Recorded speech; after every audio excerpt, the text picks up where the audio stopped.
Hi, this is Jonathan J, and what you're going to see on this video is a behind the scenes video of a podcast interview with one of my clients, Martin Lightbowne. Now, what you'll find quite interesting, I think, and intriguing about this video is that Martin only became a client very, very recently. So between the initial training and this podcast interview is only a matter of weeks, somewhere in the region of 4 to 5 weeks. And during this period, Martin has bought 2 businesses. So what you're going to discover on this interview is how he's done this so quickly, the process that he's used, and how he took what he learned on the initial training with me and put it into action immediately. I hope you enjoy it. So tell me a little bit about your business at the moment. So what we've got is we've got a few businesses. So we've got On Point Financial that does mortgages, life insurance, health insurance, all that sort of good stuff. Then we launched On Point Wills and Trusts as a lead generator for the financial services business, which we did fantastic with that. So we grew over 700% over lockdown by simply saying we'll give free wills to key workers. Initially, it was a good gesture, and then it actually turned out to be phenomenally good business sense. Because we got all the mortgages and the protection, everything off the back of it. And then we launched On Point Business Finance that does invoice financing, commercial mortgages, all the financing through there. Then we launched On Point Wealth Management. And now we've got these 4 companies that sit there and they basically refer each other to each other. So when we first came on your course, the idea was we'd buy mortgage brokers because they have no intrinsic value. We could do that buyout deal we was talking about. And then what happened is I was like, well, actually, we still have the problem then, we need leads for those businesses. So what if instead we buy accountants, because accountants are a great lead source for us, but they're inherently not business minded. So when you speak to them, you get them as an introducer. And then what will happen is that you'll get 3-4 leads from them over the next 2 weeks, and then they forget, and then they get paid, and then they remember again. And then you get this up down cycle. And we're like, well, actually, if we buy them, we can control the process. Yeah, it just went snowball from there. So we've bought one that we've operating, we're already taken over.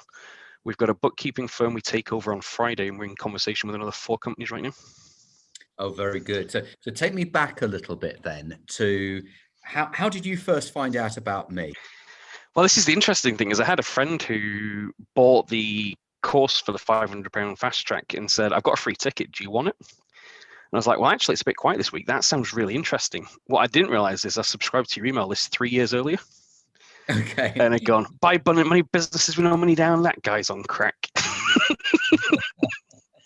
And then I came on the course. I was like, damn, this is great stuff.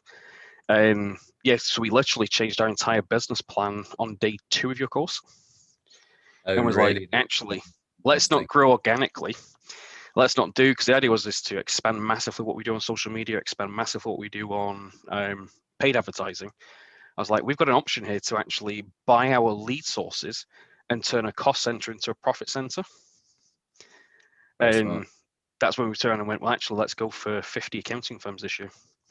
And then move on and do 30 or 50 mortgage brokerages, and then do the same with will writing companies. Well, we've now got On Point Accounting Group growing. So the target for On Point Accounting Group is 50 this year and 150 next year. Very good. So your business plan changed on the 2nd day of the 5-day program. Correct. So what had changed by the end of the week? I mean, if that happened on day 2, what happened after 5 days? So, well, at day 2 is Wendy, who was the friend who invited us on. I turned around to her and I'd gone, we're going to buy 10 businesses next year. And by the end of it, I was like, no, this has got so many legs. We're going to set a target for 50. And it's funny, people who knew us were like, you're absolutely nuts. I know you like to aim high, but you're absolutely off your trolley. You're not going to buy 50 businesses. And yeah, it looks like we'll probably buy 6 by the end of this month. Yeah, it just goes to show. I mean, great. It's always people who haven't done it think that someone else's goals are unachievable because they can't ever conceive achieving them themselves. Well, that's it. So we bought the first one, and the interesting thing there is that because of the synergies of the other businesses, that one was turning over 175,000 a year with a £30,000 profit. We wanted to buy that one. He was actually our accountant because he's got a really modern way of running accountancy practices. He's very tech heavy, very automation heavy, and that sort of thing. And it was a really good business. I was like, well, if we integrate our services into that, we can turn that 30,000 into 300,000 pretty much overnight. So we actually hired him as MD of the On Point Accounting Group and gave him the target that his job is to help us buy 50, but take over the integration of them, so that he's basically running the group on a day-to-day basis and helping with the acquisitions. And then, because I'm very good at getting introducers on board, when we bought them, they had 20% spare capacity. Within 5 days, we'd maxed out the capacity in one area. And he's like, we're short on bookkeeping. We don't have bookkeeping. I was like, well, we can hire someone, or 1 minute, why don't we just go buy a bookkeeping firm that's got 1 or 2 people working for it with 20% spare capacity? So we found another one that he knew of who was paying herself £25,000 a year. She's turning over 60, making £800 profit after her salary. And we looked at the numbers and we're like, well, actually, we can rip out a lot of these costs because we already have the systems in the first business. So we take it over on Friday. There's 10 grand in the bank. We're doing a debt exchange. So instead of paying her on the drip on every single year, we're just taking on the debt instead. And so the debt totals 24,000. So we've got 10 grand in the bank we're getting. And on day one, once we rip out the costs, we make £16,000 a year before we add in all the cross sells. Yeah. So it's an absolute no-brainer. And we've now got, well, and that's with paying her £25,000 salary to work in that business and take overflow from the other business. She's running the business, but she's coming to work for you. So the business doesn't cost you anything. It doesn't cost us anything. We've put 16 grand on the bottom line. We've got the business is paying for her salary, so we've not got any out of cost expense for her, a new staff member, and we're gaining 20% of her capacity to use to help with the overflow in the other business. And someone listening to this might think, well, those numbers aren't big numbers, but when you've got 50 of them, exactly, don't they? Well, the other thing is because we can integrate in the other services. So what we're doing is we're giving all of their clients, as part of the Welcome to the On Point group, we're giving them a free will. Now, part of that is that we can then, from the back of that, identify all their other needs. So to give you an idea, from a free will, we generate about £1,000 worth of income across the On Point group as such, because either right now they want the services, or they come back to us for a mortgage, or they come back and they want their life insurance looked at, or they haven't been sold the life insurance properly, or they've got loaded premiums, which means they're getting charged more, so the broker got paid more. We can rewrite it. We don't do that. So if you look at it, is that puts us over 550 accounting clients now that we'll have, which when they all take a free will is another 550,000 on the bottom line. That's pure profit. So that's just a great piece of marketing that opens the door to all the other services that you can sell. And what I'm seeing a bit of a sort of spider's web of businesses where each one's connected to the next, and it becomes a synergistic spider's web. That once you've got a new customer, and you can pass them around the companies providing all these different services. Exactly. So the whole philosophy of growing the businesses is every business must be fed by and fed at least one other business. So that as we buy more and more businesses, they get faster and faster and faster and faster and faster. So the plan from June is to start buying estate agencies and letting agencies, because those clients need accounting services, and they need mortgages, and they need protection and the proper estate planning. And it just, again, feeds into the web and makes the web even bigger. So this is a snowball effect, isn't it? Yeah, so the more you do, the more you can do, the bigger you become. So here's the question then, Martin, when do you stop? Well, well, the plan is we've got a 15-year plan to basically be doing 100 million a year revenue with a 400 million pound valuation. And this whole thing with the way that you taught just accelerates that. So it's like the plan before we did just over 500,000 last year turnover across the financial services group, which was great because it grew really well. We'd had a down year the year before because we lost a lot of staff members. We got poached with ridiculous offers, which happens. And then we're rebuilding. And then you look at it, and the plan this year was to do £1 million turnover, whereas now across the On Pointing group with the purchases we're looking at between a 10 and 15 million pound turnover target instead. Wow. I mean, that's just accelerates that whole process. So you're saying that before you thought about doing acquisitions, you had a certain growth target in mind, and now it's 10 to 15 times that as a result of doing acquisitions. Exactly. So you've proven to yourself that you can do this. You've proven to yourself that it works. But there's always people who have this doubt in their mind. Yeah, they might say, well, it's all very well for you, Martin, but they'll come up with some excuse why you can do it and they can't do it. What would you say to someone like that? Shut up. The big thing is, I think it's a mindset thing. So it's, for example, is when I told people we're buying an accountancy firm, literally people turned and said, but you've got no accountancy experience, you're a financial advisor, you've got a master's degree in mechanical engineering, why the hell are you buying an accountancy firm? What do you know about accountancy? My answer is, I know business. So one of the things we've always said about our businesses is, for example, is we're not a financial services company, we're a sales and marketing company that offer financial services. Absolutely. So all that happens now is we're a sales and marketing company that also offer R&D tax credits and also offer accountancy services. So for me is if you can understand business and you can spot the opportunities, then it's huge. So for example, with the R&D tax credit side of things is you're basically giving businesses free money. Now, the first business we bought has a specialist team in there that does R&D tax credits. So talking to them like, well, everyone's focus is on the £50,000 a year claims, but actually restaurants and pubs can claim on R&D tax credits for developing drinks and developing menus, and it's worth usually £3,000-4,000 a year for them. And I'm like, great. So we put 3 guys going out talking to hospitality who are desperately in need of cash to get them R&D tax credits. And you know what? They're sat at home right now panicking, and we can market to them and get out there. The other thing I would say is don't be afraid of listening to other people. So for yourself, as you're probably aware, everyone said for 10 years direct mail's dead. Well, I think the response we're seeing is we've got a few out there initially that what we did is we sent out, we're waiting for the big batch to go out, but we sent out targeted ones to people who Johan knew, just got their details, and he's like, that's a good business, let's try and target them, and sent it out. And we're already getting responses from that because direct mail now is different. So if you think back to when people first got email, they're like, oh, I've got an email. No one's waking up in the morning running to check if they've got a new email, whereas actually a letter in the post that looks professional and looks very personal and talks directly to them grabs their attention now because it's different. Yeah, no, absolutely. A few minutes ago, you said something that it was almost like listening to myself, where you said, yeah, we have a sales and marketing business that just happens to sell this product or service.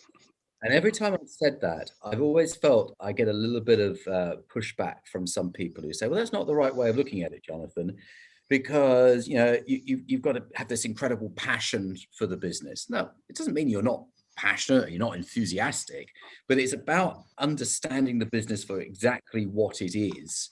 And then once you've got that mindset, that business mindset or that sales and marketing mindset, you look at everything differently. And I actually think that you look at everything in a far more empowered way because you know exactly what you need to do to drive that business rather than believing that just being passionate about something is going to make a difference. 100%. So for me, it is I'm passionate about solving client problems. Doesn't matter what the problem is. If I can fix someone's problem and do it in a way that's better value, better service, and fixes it in a much smoother way for them and makes life easier, that's what I'm passionate about. Do I care about accounting, if I'm honest? Nope. Accountancy bores me. That's why I've always had accountants and bookkeepers, but they can be accountants and bookkeepers. They're passionate. I mean, the team we've got in place with the 2 businesses, they live and breathe this stuff. They're highly passionate about it. And that's them. But again, they're not sales and marketing people, which is why the first thing we did was bring in a salesperson for the accounting business, which again, everyone goes, accountants don't have salespeople. I'm like, they do if they understand business. Well, exactly. I think that the faster that any business owner realizes that they are in the sales and marketing business, different products, different services, then the better it is. Otherwise, all they're doing is getting caught up in the day-to-day without seeing a bigger picture. So let's just go back to the whole acquisition mindset. So day 2 of the 5 days, the 5-day Zoom, you changed the business plan and said we've got to include acquisitions. How quickly did you jump into action at the end of those 5 days? We finished the 5 days. We signed up for the advanced mentorship with yourself, which I have to say, I absolutely love the fact that wasn't here's the 5-day course and I'm going to tell you all the secrets and this extra thing. It was all about, let me help you apply now what you've learned. That was phenomenal. I don't know if you appreciate how unique that model is. And then we did that and then literally sat down that weekend on the Saturday, put a plan of action together of what we were going to offer people. And again, it was how can we add extra value? And I sat there and I was like, if I was selling my business, what would I want to do? And I was like, well, I'd want to get more than market value. and go, well, actually, there's always a struggle. Sellers want to pay nothing and buyers want to get millions of times worth than the value of the company. I was like, so how can we give them what they want in a way that is different to what they want? And then how do we position it? So one of the things we're doing with the buyouts is we're basically giving them a percentage of the business forever. So they get a percentage of what they've achieved as the foundation, and then we're giving them a percentage of the growth as well. Yes. I was like, so we can sit down with them and go, this is your business. You've done great with it. Let's give you a slice of that forever. And then all this extra stuff and get them excited about what we're going to add to their business. You also get a piece of the pie.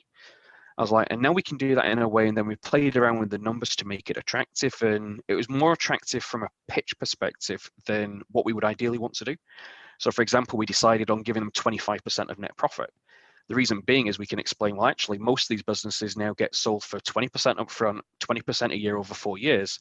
You're actually going to get that, but keep getting it and just remove the obstacles straight away. In fact, if I can just interrupt, the proposition that you're making is better than another buyer might make. Yeah. It basically says, well, here's some money. You might get it over a period of time, but here's some money. You're saying you can sell your business, but you can benefit from it forever. And as we grow the business, you will benefit in an increasing amount per quarter, per Correct. year. And we came up with a whole slogan that was basically, you've built your business into a legacy. Let your business now become your legacy. So one of the things that we did is we turned and said, well, that contract, we'll let you assign it to your next direct descendant via your will, so that you're providing for your kids and your grandkids because of the work that you've spent your whole life doing. And then what we did is we go through and we basically sat down and went, what questions are we going to get and how can we make this deal irresistible? So we're like, well, actually, some people might turn and say, but you can manipulate net profit. So we came up with an alternative deal that's based on turnover and says, well, actually, if you want turnover, you get a much smaller slice because you can't do that. You know your net profit margins, but you won't benefit from our optimization. You'll benefit from the sales growth. You won't benefit from the efficiencies we bring, but that's a choice you may wish to make. And then it was like, well, what if they say, well, what if I sell you the business today and you turn around and flip it tomorrow and I get nothing and I've given you my business? So we turn and say, well, actually, what we'll do is whatever the true value of a business and our cash buyout today would be, an agreed metric, when we sell the business, if we sell the business in 3, 5, 10 years time, you get what you would have sold the business for today, minus any payments you've had, and we'll give you a slice of the increase as well. And you remove that obstacle. And then we had a really great package. And I thought, well, you know what? I'm going to speak to Johan and see what his thought is as an accountant. And his instant thing was, that is awesome. I'm ready for my next challenge. He's 33. And I'd mentioned about him potentially coming on in a few months' time once we had more businesses as an MD. I was like, well, why don't we buy your business? It's a great model. It gives us a process to go through the process. And that was probably the scariest thing, is I had to break out the accountancy books because I went through everything, went through the negotiations. And I was like, now here's normally where I'd hand the business to you to do the due diligence. But let me sit down and work it all out. So went through, and luckily I can read accounts in that because it was part of some studying I did at university, and I'm very good with accounts and that sort of thing. So went through, found a couple of optimizations we could do, sat down, ran through them with him completely transparently, and said, this is what I think we can do. These are the things. This is why your business isn't worth what you think it's worth, but here's where it can be worth way more. Struck a deal, and then we did that on Christmas Eve. So literally by the Thursday after, so we finished your course on the Friday. By the Thursday, we had terms signed and ready to take over, ready for the 1st of January, which just made sense from an accounting year point of view to start on the 1st of January. And then after that, You may well win the prize then for the fastest deal from someone who went from a cold start. Because sometimes people come into the fast track program already having deals of 3/4 of the way through, but you went from a cold start. If I could just go back a few sentences, what you were describing in terms of, if we should sell the business in the future, you'll get this plus an uplift. It's called an anti-embarrassment clause. Yep. And it's a very useful approach to quieten down the seller who's concerned that they may not have seen something that you've seen, and they a little worried that you might do better than they did. So that anti-embarrassment clause is, and usually it's a decreasing amount. So if we sell the business during this time frame, it's this. If we do it a year later, it's a little bit less, a little bit less, a little bit less. But yeah, very, very smart move. I mean, you added that in intuitively by the sounds of it, because you Yeah, I thought I'd come up with it, so I'm embarrassed now that it's got a name. you just invented the anti-embarrassment clause. What you've done is you've created a pitch to an owner that makes it very, very appealing. Yep. And that's the really smart bit about this. So to get your 50 acquisitions this year, all you've probably got to do is make that pitch to what, 250? Well, right now we've made it to 6, and we've got 6 in the pipeline. So okay, I'm not expecting that to continue, but yeah. But yes, we're hoping for about 250. Yeah, and what we've sorry, after you, Martin. No, I was going to say, what we've also done is said that, well, actually, not all acquisitions are equal. So what we also got is another target that says, well, actually, if we get 20,000 accounting clients under management, then that is equivalent to 50 acquisitions, because there's one that we're talking to right now who potentially has 1,100 clients if that goes ahead, which is obviously a lot bigger than one acquisition where it's worth, say, 150 clients, just because that's going to take time to integrate, and it means that the team get a win. Yes, of course. Yeah, no, absolutely. So what you also have is momentum, and the hardest deal is always the first deal. Not because of a lack of knowledge, not because of any of those things. It's a mindset. It's because everyone creates this big, scary monster of the first acquisition. But as soon as you get that one under your belt, you can then leverage that into the next one in several ways. The first way is you talk to everyone about the first one. And then when you do the second one, you talk to everyone about the first and second one. So it's kind of success breeds success.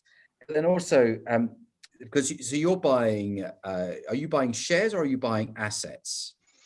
It depends. So the two that we've done so far are share purchases. One of the ones we're talking about is an asset purchase, where we're literally saying, listen, the business isn't worth what you think it's worth because it's got so much debt. So we'll take the assets off your hands. We'll take the staff. We'll take the client book. We'll take the brand. We'll take the website. We'll buy it out, and then you put the company in liquidation afterwards. And we're just having a conversation with a lawyer about whether the buyout model we're using will comply with insolvency practitioners' rules or whether it's going to cause issues. Okay. No, because we're not giving them an upfront payment. Oh, I see. So basically, the creditors could say that they aren't receiving value, and the shareholder is receiving the value when they shouldn't be. It should be the creditors first. Yeah, correct. So one of the things that we're looking is how we put it in the thing that if it goes into insolvency, which obviously it's clearly going to do because we're going to basically take out the value, then the money goes back into the business on an annual basis, and that the owner only gets the value once all creditors are paid off. So that's the thing that solicitors looking at. And also, if creditors are paid off 100%, I mean, that's really unusual. I mean, usually they receive pennies in the pound. So no, I think that would work. And I think what you're also doing, from an outside perspective, I can see that you're already starting to tweak the model based upon experience, and very rapid experience to improve it. And the goals that you've set yourself, people maybe listening at the beginning of the podcast would have thought, well, that just sounds incredibly high. But in actual fact, now that everyone's listened to 25 minutes of you talking how you're doing it, I hope many people are now thinking, well, actually, I can now see that working. It seems very, very feasible indeed. I think the reason why we can do it is that we've got a dedicated person handling the integration of the businesses, handling the due diligence. So the plan is actually that he will eventually, over the next 3 months, take over the whole negotiations, and I'll be able to move on and do the more complex ones, or move on and start replicating this in the mortgage side of the business, or replicate it into buying will writing companies or wealth management companies, and then do the same thing of bring a really experienced person in as MD, let them bring the businesses on, and then build the deal team from the profits of the business. Because we've done all of this. I mean, we've hired the MD, we bought it all, and we've not put a penny in. In fact, by the end of it, by Friday, we'll have gained £15,000 in the cash balance. Yeah. So actually, you bought these businesses and you've made money, Yeah. which, which of course is always the ideal scenario. We've got one that could be completing tomorrow in a very similar situation. It looks like the seller's going to owe us some money. Not a huge amount, but I mean, it's free money and you get a business. So yeah. So what would you say? Because I think a lot of people who listen to the podcast haven't been on the fast track. They didn't take that step that you took. What would you say to people? I mean, how would you describe the experience? I mean, it's still fresh in your mind from just a few weeks ago. Yeah, so for me, the experience was very piecemeal and very bite-sized and not overwhelming. As long as you listen, I think we all knew there was a few people just asking questions that had already been answered. I thought you handled them fantastically. The second thing is listen with intent. So often people come on these courses, I've done it myself, where you come and you just listen. Whereas I had a separate notebook and every day just write down. And then what we did was go through, write down questions as we're listening. So we had 2 pages open. So I don't know if you can see this. I have this type of notebook where it folds back on itself. And whenever I take notes on one side, I've got notes, and on the other side, I've got questions. And then what we did is after we got to the end, we went back and listened to the recording to get the answers to those questions. And then if we didn't have them, we could ask them on the next session, which actually, once you listen to it again the second time, you realize those questions have already been answered. And then the key thing I would say is as you're going through at the end of every night, ask yourself, how could I apply this today? Because the way that you did it, where you go through and you're like, okay, this is what we're going to do. This is how you buy a business. These are the 8 different models of doing it. These are the different ways of structuring it, is actually sit down and go, okay, and walk yourself through an acquisition every day and say, okay, I've got a business. I've done the negotiation. How's that negotiation going? And almost write a game plan of a virtual person. So role play with yourself as if you're buying and selling your own business. So you could practice applying what you were doing and going and saying, well, what could I see from my own accounts? If I was sitting down my own accounts as a buyer, what would I look at this and go, actually, there's opportunity here? Or yeah, would you buy your own business or would you not? And the interesting thing is going through going through that whole process and going through the bank statements, you realize that actually there's little things that you've accumulated that you've bought as a test, where it's one of these $7 tests, then it goes to $100 a month that you just forget about. So we actually found $300 a month that we could have cut from our own expenses by role playing with ourselves, which was always a nice one. And that's quite, that's a nice sort of side effect, isn't it? Because that's what you would do when you're buying a company. The first thing, when we do a share purchase and we get the bank account, the very first thing we do, within minutes, we don't do anything else until we've gone through and stopped every standing order and direct debit, stop money going out. Yep. I had an FD year before last, so 2019. And I told him to do this. He should have known better, but he didn't listen to me. And for 3 months, we were paying the life insurance policy for the exited owners coming out of the business bank account, because he hadn't gone and stopped the standing orders and direct debits. I mean, because of the model, nightmare. Claw it back. But yeah. So what would you say, Martin, from your experience so far? And it's been a very, very rapid learning curve for you. What would you say to someone who's been thinking about buying a business? They're going to be listening to this during January 2021. What would you say to those people? Do it. So my whole thing is that work out how to ask difficult questions. Don't be afraid of asking the difficult questions, and don't be afraid of putting the onus on them. So from when I'm speaking to people, it's not up to me to justify why their business is worth less. It's up to them to justify why their business is worth what it's worth. Mm-hmm. And just turning around and saying, that's really interesting. Why do you think that? And one of the things that I did was do the research. So I know you said don't use broker sites because they're expensive. Well, they are, but actually go on there and look at different broker sites. Some are not as aggressively priced as others, and then use them as your examples. So like we found one site that was valuing accountants at 1.25 times their annual net profit, roughly. Oh, nice. So we use that and sent them screenshots and go, this is what your business is valued. You're saying 3 to 5 times. I get why you think that is. This is the market that we're buying in. And these are brokers. That's what they're listed at, not what they're getting sold for. But bear in mind, you're also going to get to go sit on a beach. We're going to get the hard work. We're going to put the efficiencies in that you need to do. So find the pain points. Sit down with someone and say, you're an accountant or you're a nursery owner. What are your pain points? What are the things that keep you awake at night? And then show them how you can remove those issues. Show them how you're going to got the experience or whatever, have a game plan of how you're going to do it. And then the other thing is realize if they tell you no, or if they tell you to go screw yourself, so what? Yeah, I exactly. mean, you look at it, we got the data, and there's something like 36,000 accountancy firms across the UK. Well, if I burn through 100 learning my trade, who cares? Yeah, There's absolutely. plenty more. And you know what? Let's say I burnt through all 36,000. We'd just buy a different business sector. Yes. Learn your trade. Get comfortable with getting told to get no. No doesn't mean now, it just means not yet. Absolutely. So with the fast track, you've got the knowledge, but then you've got to apply it.